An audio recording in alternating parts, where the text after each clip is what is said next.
بسم اللہ الرحمن الرحیم۔ ڈسکور اوریجنل کے معزز ناظرین، السلام علیکم۔ اب کس نمبر 985 ملاحظہ فرمائیں۔ میرے مزید کچھ اور ارشاد فرمانے سے پہلے فون کی سریلی گھنٹی بجنے لگی۔ میں نے ریسیور اٹھا لیا۔ میرا اندازہ درست تھا، یہ بیک وقت محل سے باہر اور محل کے اندر آپس میں بات چیت کرنے کے کام آتا تھا۔ الزبتھ نے کہا، تم لوگ نہا دھو کے ایزی ہو جاؤ، میں ذرا ریچرڈ کو بریف کرتی ہوں۔ میں نے کہا، اگر اس کا ارادہ پکا ہو اور وہ تمہاری نہ مانتے ہوئے ہمیں قتل کرنا چاہے تو ہمیں خبردار کر دینا۔ وہ ہنسی، کیا کرو گے تم، بھاگ سکتے ہو یہاں سے؟ میں نے کہا نہیں، مگر اور بہت کچھ کر سکتے ہیں۔ رو دھو سکتے ہیں، کہا سنا معاف کرا سکتے ہیں، کلمہ شہادت پڑھ سکتے ہیں اور وصیت کر سکتے ہیں کہ ہماری تدفین اس جگہ ہو جہاں سے تمہارے قدم ہر روز گزرتے ہوں۔ وہ بولی، فاتونی آدمی، اس سے کیا ہوگا؟ ہر روز جب تم میرے دل کو رونتی گزرو گی تو تمہیں آواز سنائی دے گی، ہائے میرا دل ہے ظالم حسینہ، کوئی پتھر نہیں ہے۔ وہ پھر ہنسی اور فون بند کر دیا۔ موسی نے چل کے کہا، اب کوئی فائدہ نہیں مکھن لگانے کا بیٹے، وہ تمہاری رگ رگ سے واقف ہے، واقف نہ ہوتی تو اعتبار کرتی مجھ پر۔ اسی اعتبار کے صدقے میں تیری جان بھی بچ گئی، ورنہ آج رات حوالات میں مچھر کھاتا۔ اب ٹھاٹ سے ڈنر کھائے گا ایک لاڈ کے ساتھ بیٹھ کے۔ مجھے اب بھی خطرہ محسوس ہوتا ہے کہ وہ کھانے میں ہمیں زہر دلوا دے گا اگر کھانے سے پہلے گولی نہ ماری۔ رات 9 بجے ایک باوردی آدمی نمودار ہوا، lord Richard Gordon and lady Elizabeth Gordon dining hall میں اپنے معزز مہمانوں کا استقبال کرنے کے لیے چشمے برآں ہیں۔ موسی نے کہا، بڑی اچھی بات ہے، جب ہمارے گھر کوئی مہمان آتا ہے تو ہم بھی چشمے برآں رہتے ہیں۔ میں نے اسے ڈانٹا، گدھے، اس کا مطلب ہے کہ آپ تشریف لائیے۔ زیادہ بے تکلفی میں کہا جائے گا کہ کھانا کھا لو اور نہیں کھانا تو جہنم میں جاؤ۔ ڈائننگ ہال بڑا پرشکوہ تھا۔ محل کے اس حصے میں آنے کا مجھے پہلے اتفاق نہیں ہوا تھا۔ جب میں الزبتھ کی محبت کے وائرس سے ہونے والے ناقابل علاج مرض میں مبتلا تھا تو میری رسائی مہمانوں کے کمرے تک تھی یا انتظار گاہ تک تھی۔ ایک دو بار میں جان ہتھیلی پر رکھ کر اس کے بیڈ روم تک پہنچ گیا تھا اور مناسب عزت افزائی کے ساتھ نکالا گیا تھا۔ الزبتھ کے سخت گیر اور متعصب باپ کا سیکیورٹی سسٹم بہت فعال اور مضبوط تھا۔ ایک کالے ایشیائی نے اس کی عالی نسب حسین و جمیل بیٹی کے گورے دل میں نقب لگا کے اپنی محبت کا دیا جلا دیا تھا۔ اس کے بعد وہ زیادہ محتاط ہو گیا تھا، چونکہ بقول شاعر یہ آگ وہ نہیں جسے پانی بجھا سکے۔ وہ محبت کا دیا اس وقت تک گل نہیں کر سکا تھا جب تک اسے روشن رکھنے کے لیے میں موجود تھا۔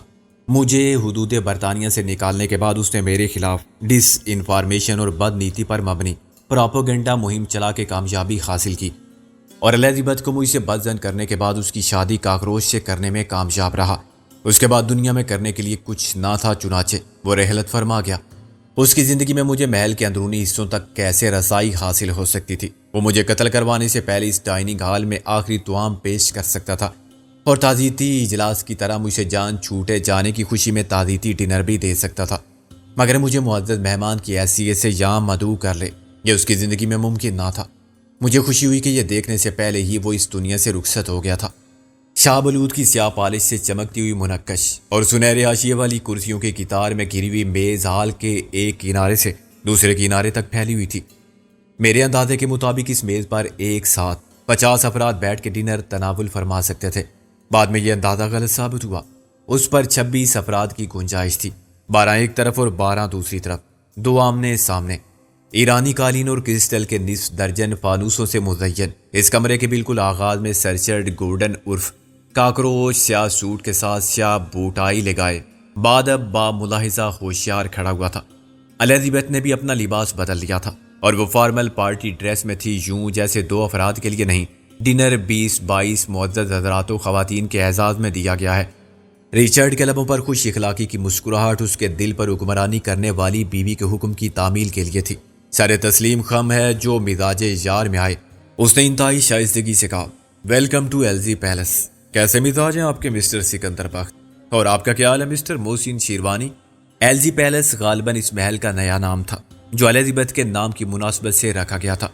الزبتھ نے اسے استقبالیہ کلمات کے لیے میرے اور محسن کے پورے نام پھر یاد دلا دیے ہوں گے اگر وہ بھولا ہوا تھا تو۔ میں نے بھی پرتکلف لہجے میں کہا، اس سے مصافحہ کر کے، fine sir Richard Gordon, how do you do? اور آپ Lady Elizabeth, you look beautiful as ever. اس نے نزاکت سے اپنا ہاتھ میرے ہاتھ میں دیا اور مسکرائی۔ میں نے اس کا ہاتھ لبوں تک لے جا کے چھوڑ دیا۔ یہ استقبالیہ آداب تھے۔ ہر بار ڈنر یا پارٹی میں آنے والے اسی طرح یہی جملے اسی پرتکلف انداز میں دہرانے کے پابند تھے۔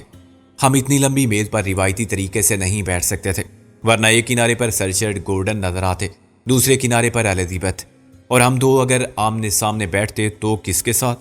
نتیجہ یہ کہ ایک طرف میزبانی کے لیے صرف الزبتھ رونق افروز ہوئی، اس کے دائیں ہاتھ پر خود رچرڈ رہا اور محسن اس کے ساتھ بیٹھا۔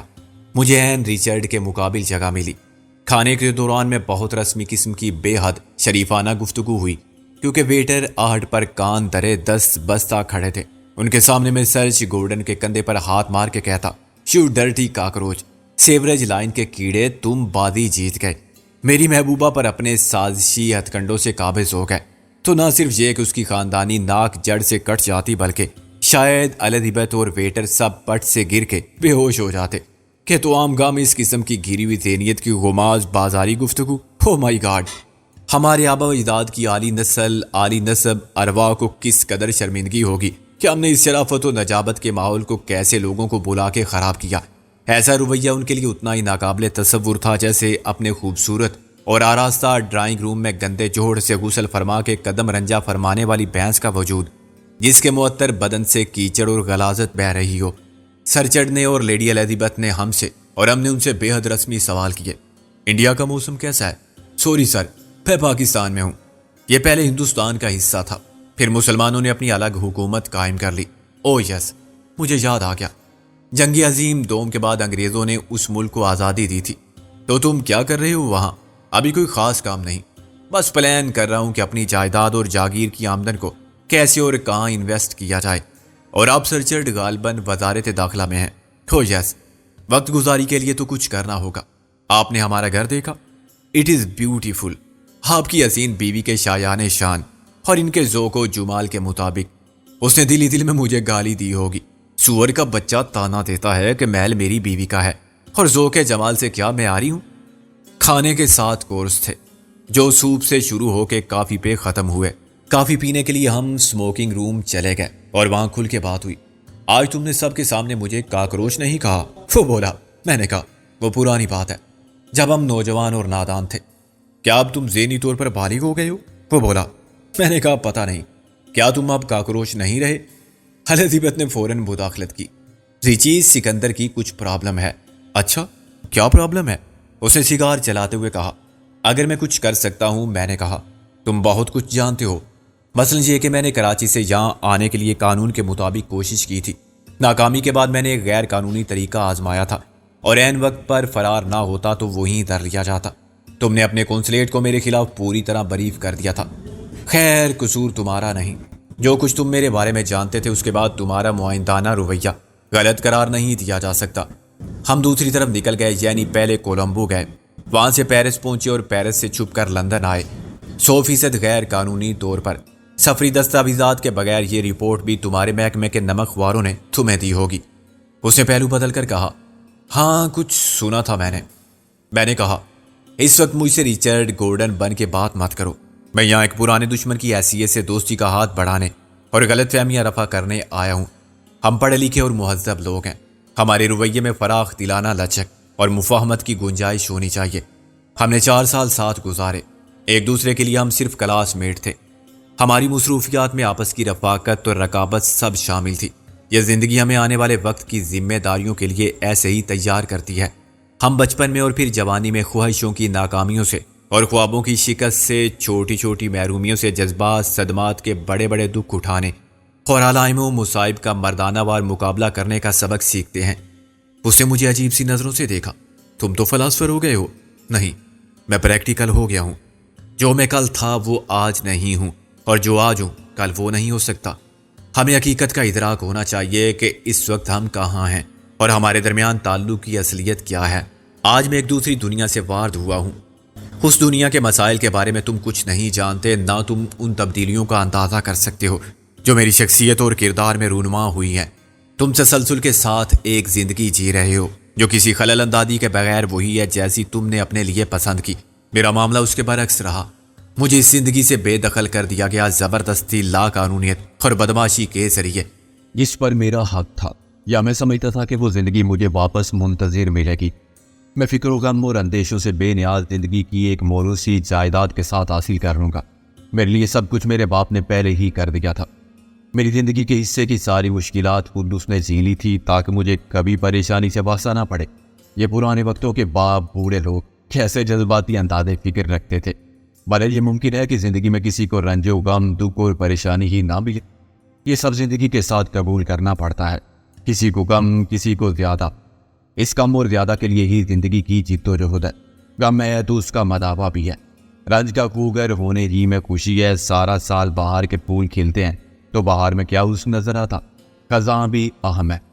خیر، تم پھر کہو گے کہ میں فلسفہ بول رہا ہوں، مگر یہ بنیادی حقائق ہیں۔ میں نے جو کچھ کیا، مجھے ہمیشہ انتخاب کا حق حاصل نہیں رہا۔ میں نے وہ سب کچھ نہیں کیا تھا جو مجھ سے منسوب تھا۔ پھر میں کیا کرتا؟ جب کسی طاقتور بلاک کی طرف سے کسی چھوٹے اور کمزور ملنگ پر جنگ مسلط کی جاتی ہے تو وہ مجبور ہو جاتا ہے اپنے دفاع، اپنی بقا اور اپنی شناخت برقرار رکھنے کے لیے لڑنے پر۔ میں نے ایک گہری سانس لی۔ مجھے اندازہ ہوا کہ میں نے تمیز سے مقصد کے حصول کی جانب نمایاں پیش قدمی کی ہے۔ کاکروچ بڑی توجہ اور انعماق کے ساتھ میری بات سن رہا تھا اور متاثر بھی نظر آتا تھا۔ یہ انداز بیان سے زیادہ حقائق کا کمال تھا۔ جھوٹ اتنے اعتماد کے ساتھ کون بول سکتا ہے کہ سننے والے کے دل میں شک کا خیال تک نہ آئے؟ شاید مجھے احساس تھا کہ مجھے اپنی وکالت خود کرنی ہے تو سچ کی طاقت کا بھرپور استعمال کرنا ہوگا۔ یہ میرے لیے دوہری جنگ تھی۔ ایک بقا کی جنگ تھی۔ میں ہاری ہوئی بادی پھر جیت لینا چاہتا تھا۔ کھاکروچ کے قائل ہونے کی صورت میں یہ امید تھی کہ اس کا اثر و رسوخ میری راہ میں حائل ہو جانے والی ہر رکاوٹ دور کرنے میں معاون ثابت ہوگا۔ دوسری جنگ ضمیر کی عدالت میں اخلاقی سند حاصل کرنے کے لیے تھی۔ میں کاکروچ کو یقین دلانا چاہتا تھا کہ الزبتھ سے میرے تعلق کی نوعیت محض جذباتی تھی، اور آج میں اس کی عزت پہلے سے زیادہ کرتا ہوں کیونکہ وہ کسی اور کی بیوی ہے۔ میں نے لندن سے واپسی کے اسباب کو بنیاد بناتے ہوئے اپنی داستان حیات کا وہ حصہ بھی سنا دیا جس کا تعلق میرے ماضی سے تھا۔ میں کون تھا، کہاں سے آیا تھا اور اپنے پیچھے کیا چھوڑ کے آیا تھا، اور لندن میں کیا چاہنے کے لیے پہنچا تھا، لیکن واپس جا کے میں نے کیا دیکھا اور کیا پایا، پھر کیا سامنے آیا، اور کیسے ناپاک شیطانی عزائم رکھنے والے عبث کے شکاری میری جان کے دشمن جب انہوں نے کیسے میرا ضمیر خریدنے کی کوشش کی، اور ناکامی کے بعد کس طرح میرے گرد اپنا انحصار تنگ کیا۔ صرف مجھے ہی نہیں، میرے چاہنے والوں کو بھی شدید ترین ذہنی اور جسمانی اذیت دے کر مجھ پر دباؤ ڈالا گیا۔ میرے دوستوں نے کس طرح فلوس کی اس آزمائش میں میرا ساتھ دیا، کیسے MRS بنی، اس نے کیا مار کے سر کیے، اس راہ وفا میں کس نے کیا قربانی دی۔ کسی نے اپنا گھر بار لٹایا تو کسی نے جان دینے میں بھی بخل سے کام نہیں لیا۔ میں نہیں چاہتا تھا کہ بیان کو اتنا طول دوں اور حقیقت میں افسانوی انداز بیان سے شاعری یا شاعری کروں، مگر جب بات شروع کی تو مجھے یوں لگا جیسے میں خود نہیں بول رہا ہوں۔ حقائق خود اپنے اظہار کے لیے الفاظ کا پیرایا منتخب کر کے میری زبان سے ادا ہو رہے ہیں۔ یہ مہینوں بلکہ برسوں کا غبار تھا جو موقع ملتے ہی ایسے نکلا جیسے پریشر کوکر سے بھاپ نکل دیا، جیسے ساون کی بدلی آخر ٹوٹ کے برستی ہے۔ آج سے پہلے میں کسے سناتا اور کس کو بتاتا؟ جو سن سکتے تھے وہ تو خود سنے جانے والے واقعات کا حصہ تھے۔ وہ سب اس پرصعوبت سفر میں شریک سفر تھے جس کی منزل بارہا سراب ثابت ہوئی تھی، مگر آج مجھے اپنے سامنے نظر آ رہی تھی۔ میں اس مرحلے پر منزل کا رخ پھر گم کرنے کا صدمہ اور نقصان افورڈ نہیں کر سکتا تھا۔ میں تھک گیا تھا، مجھ میں پہلے سا حوصلہ نہیں رہا تھا۔ میں انسان تھا، کوئی مافوق الفطرت ہستی نہیں تھا۔ میرے اعصاب ایک حد تک میری عزائم کا ساتھ دے سکتے تھے۔ میں محسوس کر سکتا تھا کہ میری جد و جہد نے میرے دوستوں کی زندگی کے سارے خواب منتشر کر دیے ہیں، ان کے مستقبل پر سے ان کا اعتبار ختم کر دیا ہے۔ وہ بھی نہیں جانتے تھے کہ آگے کیا ہے، کیا بیچ کے امتحان اور بھی ہیں، شکاری کے ترکش میں کتنے تیر باقی ہیں جن کا نشانہ ان کا یقین ہوگا، وہ یقین جو انہیں اپنی راستی پر ہے، اپنی دوستی پر ہے، اپنی محبت پر اور انسانیت کی عظمت پر ہے، شرافت پر ہے، اور قانون کی بالادستی پر اور اخلاقی اقدار کی تقدیس پر ہے۔ مجھے یوں لگا جیسے میں عدالت میں کھڑا ہوں اور وہ سب بتا رہا ہوں جس کے لیے مجھ سے پہلے بھی سقراط نے زہر کا پیالہ قبول کیا تھا۔ ابن مریم نے صلیب کو چوما، حسین رضی اللہ عنہ نے خاک کربلا کو آبرو دی۔ میں ان کی ہمسری تو کیا ان کی تقلید کا دعویٰ بھی کروں تو شاید یہ تکبر میں شمار ہو۔ میں نے وہی کہا اور کیا تھا جس کو ساری دنیا کے ہر خطے میں پیغمبروں، اولیاء، اوتاد، سماجی انقلاب کے بانیوں اور اخلاقی صحیفے مرتب کرنے والوں اور معاشرتی مفکرین نے عین انسانیت قرار دیا اور آدمیت بتایا۔ میں نے ان مظالم اور مصائب کا ذکر نہیں کیا جو میری ذات، میری زندگی اور میرے نصیب کا حصہ ہوئے۔ میں نے تو وہ بتا دیا جو ساری دنیا میں ہر جگہ شیطان کے پیروکار، بدی کے علمبردار، امن و آشتی کے دشمن، محبت اور دوستی، حقوق کے انسانی رشتوں کو بے اعتبار کرنے والے کر رہے ہیں۔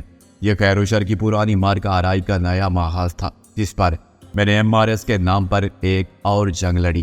اس کا انجام شکست پر نہیں ہو سکتا تھا۔ چاہیے مواد میرے ذہن کی پٹی میں پک رہا تھا اور بغیر شعوری طور پر اس آخری مارکے کی تیاری میں مصروف تھا جو قانون کے میدان میں دلائل کے ہتھیاروں سے سر ہوگا۔ جہاں جذبات بے معنی ہوں گے صرف حقائق کام آئیں گے، یہ وہی بیان تھا جو میں عدالت میں گواہوں کے کٹہرے میں کھڑا ہو کے دیتا۔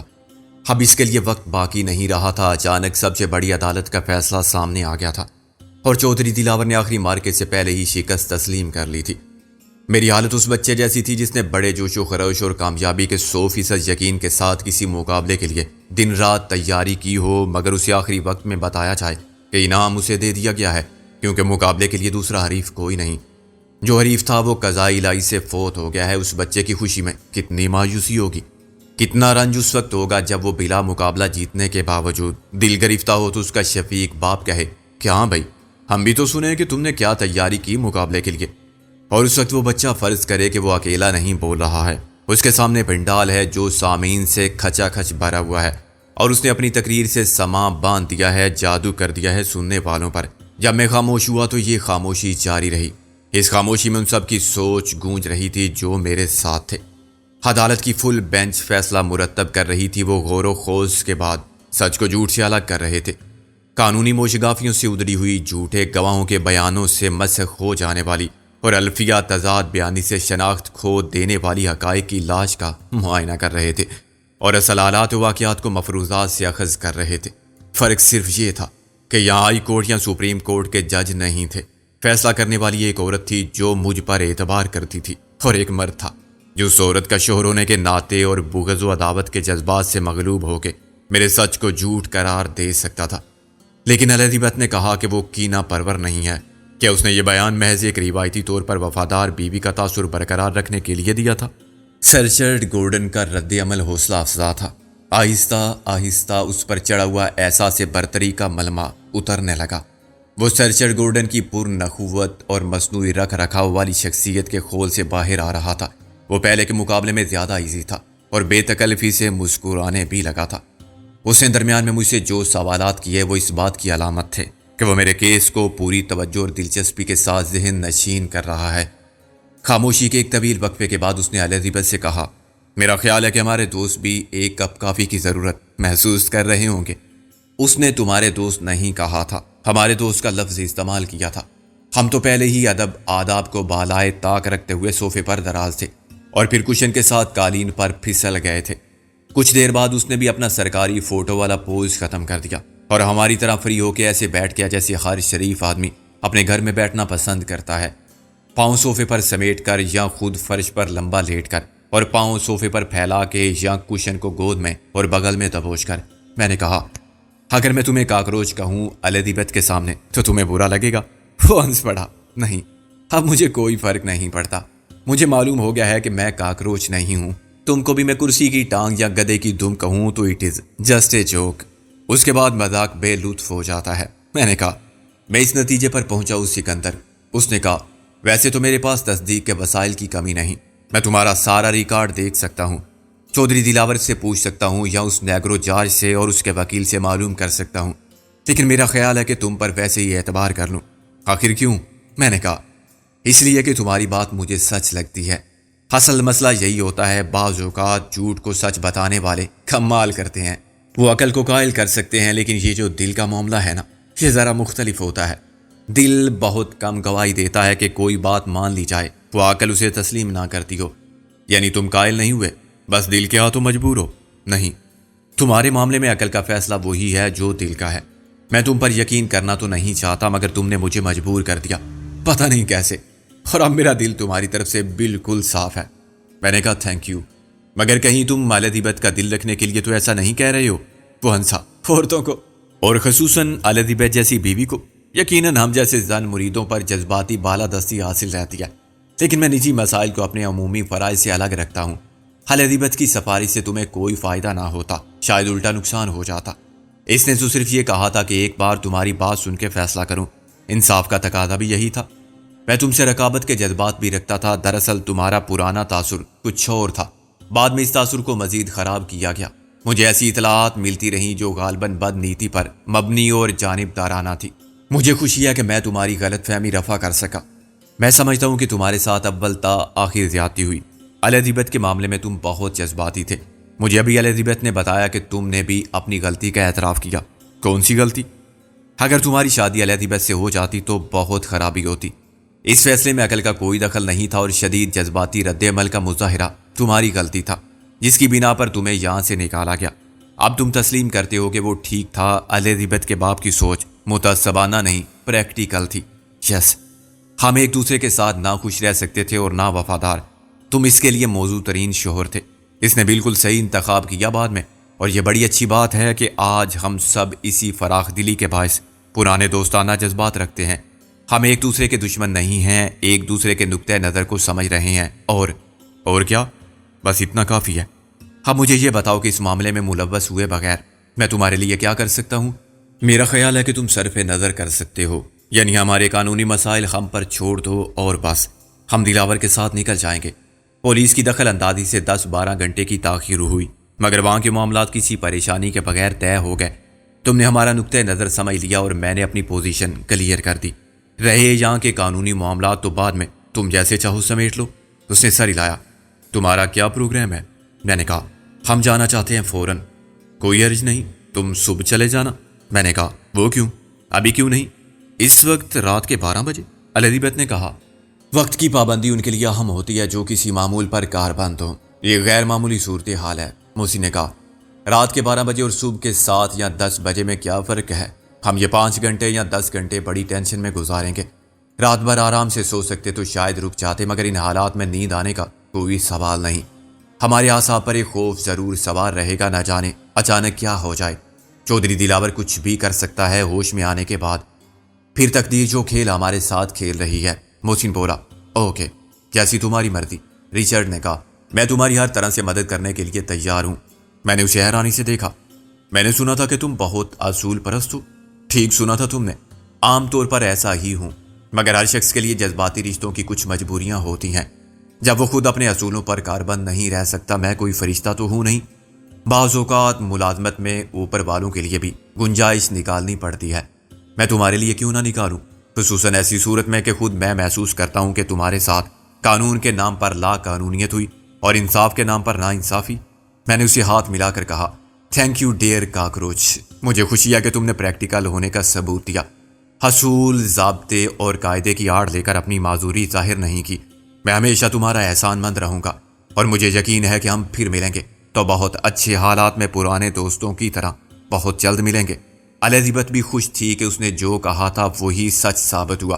شوہر نے اعتراف کر لیا کہ وہ الزبتھ کے لیے کچھ بھی کر سکتا ہے۔ اس وقت تم کیسے جاؤ گے؟ الزبتھ نے کہا۔